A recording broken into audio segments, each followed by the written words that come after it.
No,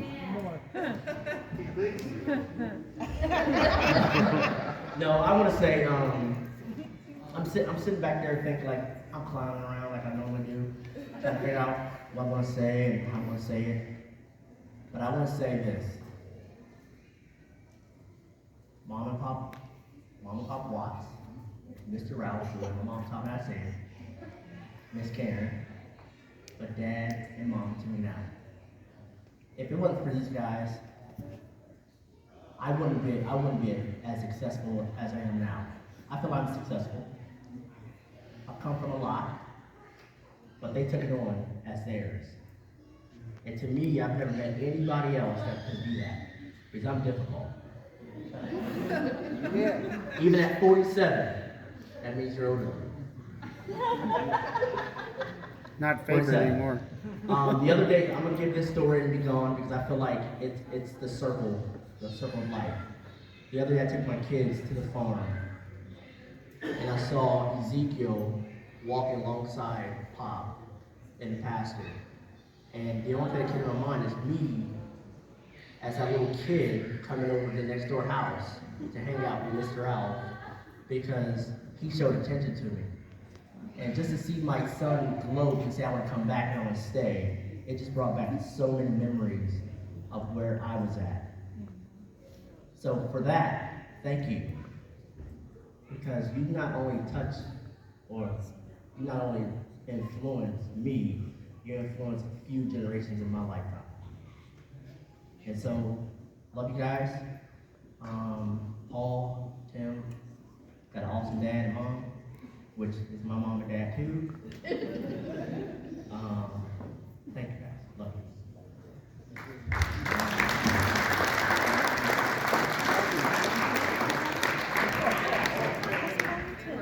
By the way, Pop is my co-writer. He's my co-writer of a lot of my papers in college.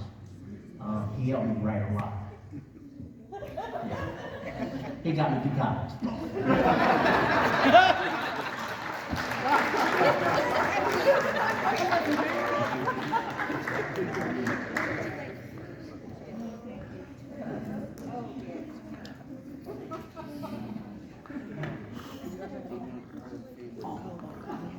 Hey, by the way, Rob is starting to fan too. I'm sorry.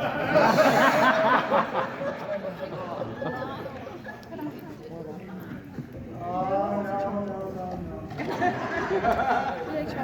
Yeah, I need a chocolate. Turn off the mic.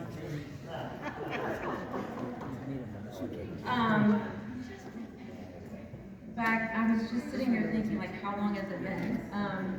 82, I think we arrived.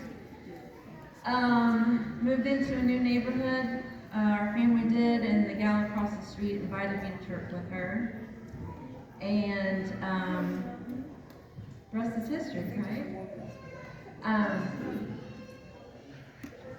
I did not know at that point what an impact not only the church, but Ralphie. Sorry. I'm one of the very few people who can get away with that anymore, so. He's never told me not to call him that, so. I just wanted to say it one time. But the church and Karen, of course, you both had a major impact. I had the pleasure of being in the most wonderful youth program that I think I've ever been in my life. And the best part, I think, and there's quite a few in the room here who can, I think, attest to this, we had the pleasure of driving cross-country on a school bus with Ralph, like to Colorado. I think it took us, 3 days to get there, probably? And on another trip, we went northeast. And those were some of the best times. We learned so much from you. We feared you in a good way. And in Ken's letter, when he said about the look, I got the look many, many times. So I know what look book, and probably a lot of you do also know the book. I remember one time, I don't remember where we were. I want to say it was probably on the Delaware trip. But we were coming back from some type of a swimming event, beach, I don't know, maybe it was ocean, I don't know, pool. Anyway, we were getting off the bus, and we had a very short period of time before we had to get our uniforms on. And only this man can make, 30, 40 kids wear sailor suits and get away with it. They were in there. The picture's in there. Red, white, and blue sailor suits. Basically, that's what they were. Alive and Loving, the Alive and Loving tour. I was part of the Alive and Loving tour. But anyway, we were all in our suits, bathing suits, I think towels, wrapped around. And I took off into the church, into the sanctuary. And he met me at the door. Because I had my bathing suit and a towel wrapped around my neck. And he gave me the look. And it was... And I knew what that meant. It was like I wasn't going to step one step inside of that sanctuary. In high school, I also played, we did a play,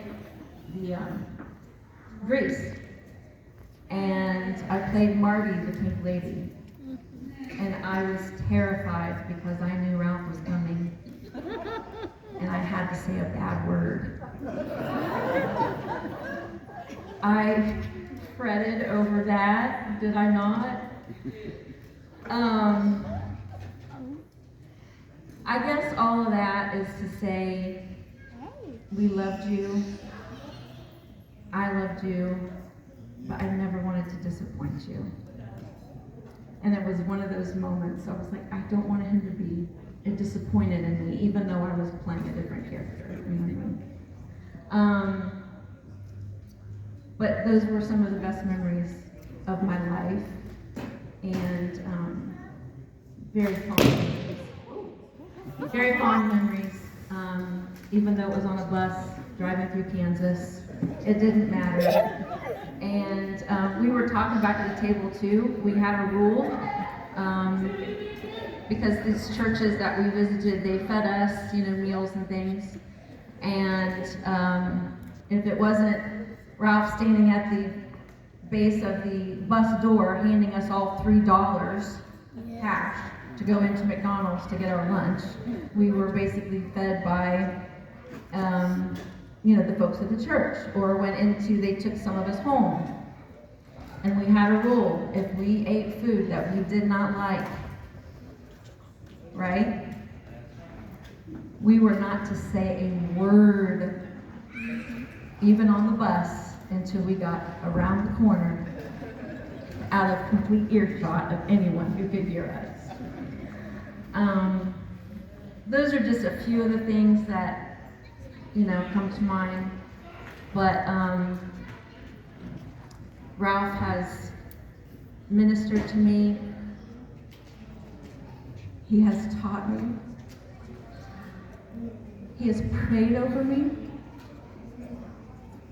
And nobody, and I mean nobody, can sing "It Is Well" like this man. So, thank you.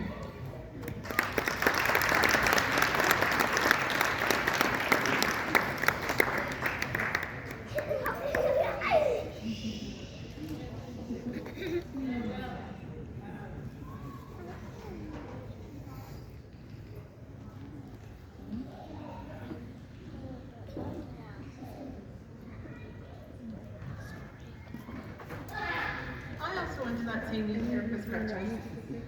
I also got the look because I hung out with Paul a lot. I wasn't as smart as Gretchen.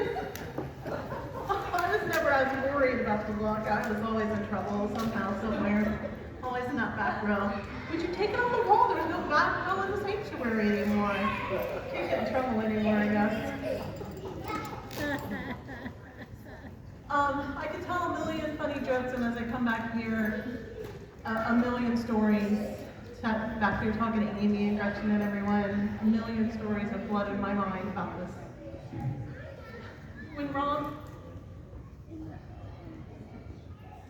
I love you guys. When Rob reached out to me and said that this was happening, wild horses couldn't have drugged me away from here. Now, I also did not have free tickets to the OSU game. However,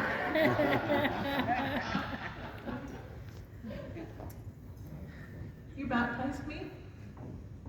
You baptized my parents. You married me. And you sang at my mother's funeral, which was one of her dying wishes.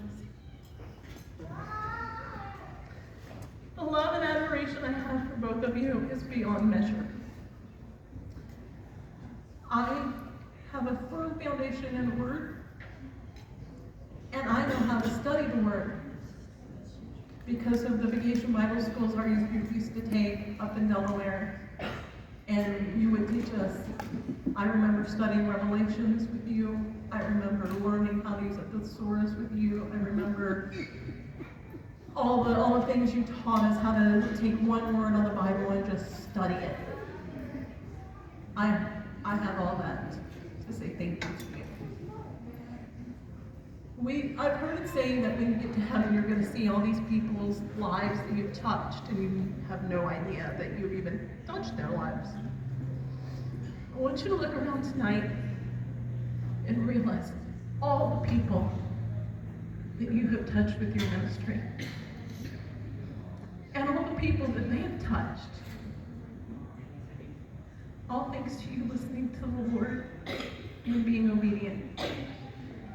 And for me and my family, I thank you from the bottom of my heart.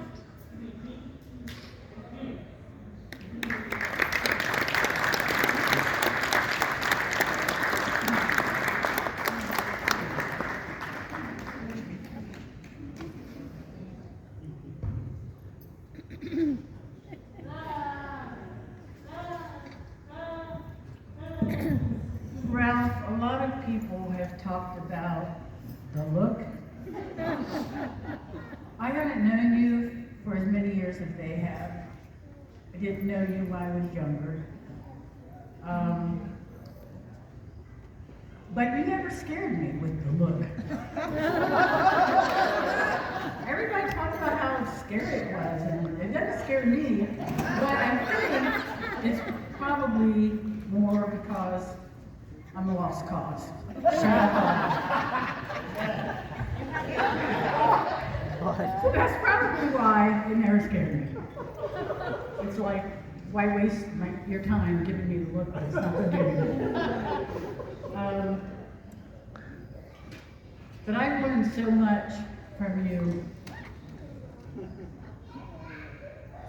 From home church,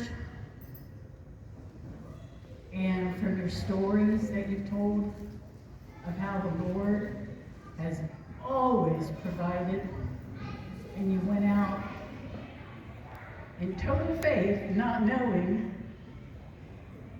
where what you needed was coming from. It was just blind faith. And that has been such an inspiration to me in our life. I strive to have that kind of blind faith that you have. And Karen, as mothers, we have both had some very hard, undescribable experiences. And you have ministered to me and been my support. And when I have a bad day, I know I can talk to you because I know that you know what I'm going through, what I'm feeling, because you're going through it and you're feeling it too. And I so appreciate the relationship that we have. And I love you guys both and so admire you.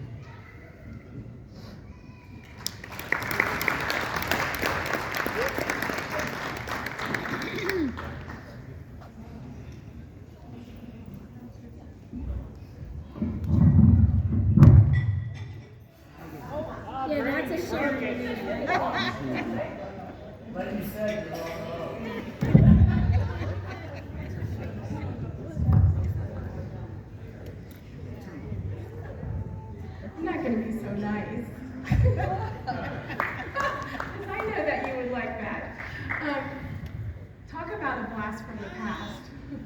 Gretchen, Cindy, I was also in that youth group, the Northern Beach trip, and many others.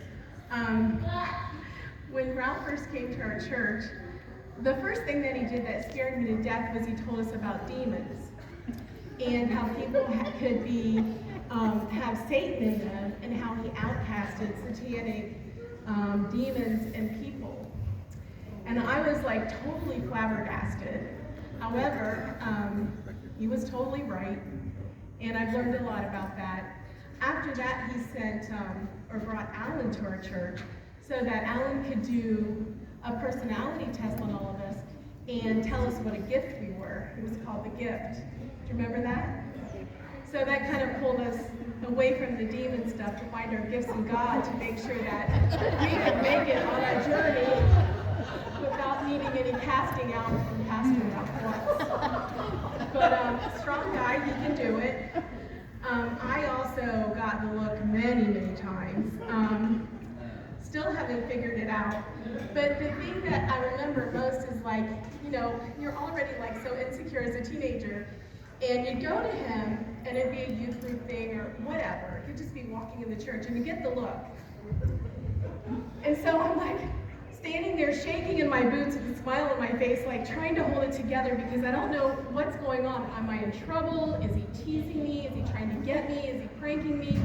And then he would just like, a few minutes later, just rear back and giggle.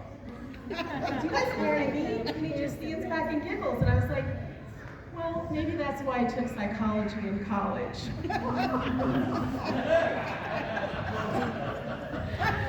So I just have one more quick story. So all of us were always trying to get Ralph, and we never could because he was always one step above us in the youth group for all the outings that we went on. So one Sunday night after church, I went to him really seriously. I thought I'd play his game. And I said, but I didn't have the look. I just can't do it. And I said to him, Pastor Ralph, I really need to talk to you. And he said, you do? And I said, yeah, it's really serious. And he said, okay. And I said, can we talk alone? And he's like, yeah. So we go back into his office, and he has this really nice big chair behind this big desk with lots of books. And he rears back in it in his minister kind of Reverend Ralph Watts Jr. way. And I'm sitting on the other side, and I was like, well, you know, I'm just really, really puzzled because, you know, when God created Adam and Eve, and he made them from the dust of the ground, and he's like, yes. And I said, well, you know, when like somebody dies and then like they return to the dust of the ground? And he said, yes. And he's getting all serious, and I said, well, Pastor Watts, I just want to tell you that there's something coming or going on your desk. He got so mad, like I bolted from Watts. He was like throwing books at me. I'm like, gotcha. And now, honest to God, I have to tell that story because the only time I ever got him. But I love you so much, and Karen, you too. And you were awesome in my life, and I learned so much from you. And I didn't know at the time that when you sang, I was like in a place of the presence of the Holy Spirit. And I didn't know that until later years when I grew more in Christ. So I didn't know what that was all about. And I would be in church and I would just be in awe. And your music ministry really did that. And I'll always remember that the It Is Finished. That you would like be preaching a sermon and then you would just like about God on the cross, and at the end you would just melt into this like, it is finished, the singer from Indiana State University, right? Oh my gosh, what a voice. Amazing. And then Karen too, because she would get up there and the first time I heard her, she was like, I'm like, oh, pastor's wife is gonna sing. You know, you're thinking soprano, alto, oh no, the tenor lady, and she was awesome. What a tenor voice she had too. But anyway, he really did try with all of us 30 or 40 kids to make us singers too. Yeah, I wasn't one of them. Gretchen, yes, not me. But he did a really great job with us, and yes, we wore the sailor suits. and sang on Rehoboth Beach in Delaware, correct? Okay. Karen, I'm really sorry for freezing your bras at Henderson State Park. It was me. Like, had I known how important a bra for a woman was at that time, especially a woman of your size, I would have known. Sorry. And I have one other confession. I'm really sorry for crawling in bed before you got in bed in the dark, and the girls and scaring the you-know-what out of you. But we had so much fun. I'll always remember your green eggs and ham, Ralph. I wouldn't eat them, but I do acknowledge them from the Dr. Seuss book on the camping trips. You remember the dye and the green eggs? Yes. Yes, so I learned a lot. And you guys have been great. I love you so much. And I can't believe we're all this old, but we are. But you were amazing and part of the family. Just love you both so much and thank you for everything. And I'm still practicing the look with my 13-year-old. It's not working out.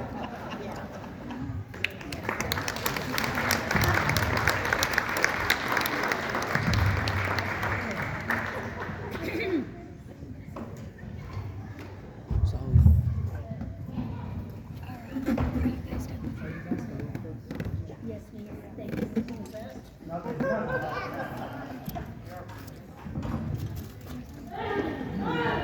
As I was walking up here, Pastor Ralph says, "Oh my."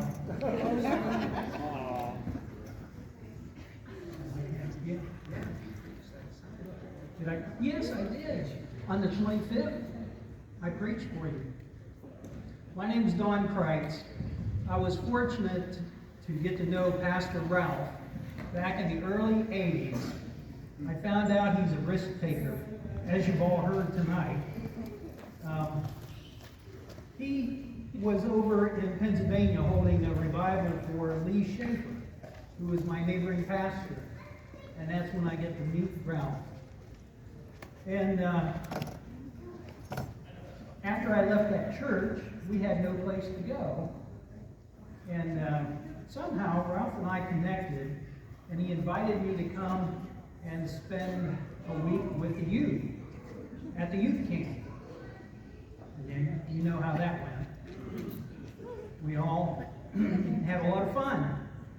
Yeah, just like that. Pastor Ralph always got something up his sleeve, and I appreciate that. And then he decided he was going to go to Alaska. He and his whole family. And he invited my family to come here, live in his house, and take care of the church while he was gone. And you talk about a risk. Not knowing a young pastor like that, and saying, "Come on over, live in our house, take care of the church for me." It's a wonder he had any church left. I'm sorry. But we did enjoy it so much. And got to know Karen, what a sweetheart. Got to know their family. What an awesome family. Not just the boys, but the whole family. We really love them. So much we appreciate it. But I heard that Ralph is just like Billy Graham. But I don't know, did you see the picture up here with Ralph and Karen dancing? Church of God pastors aren't allowed to dance.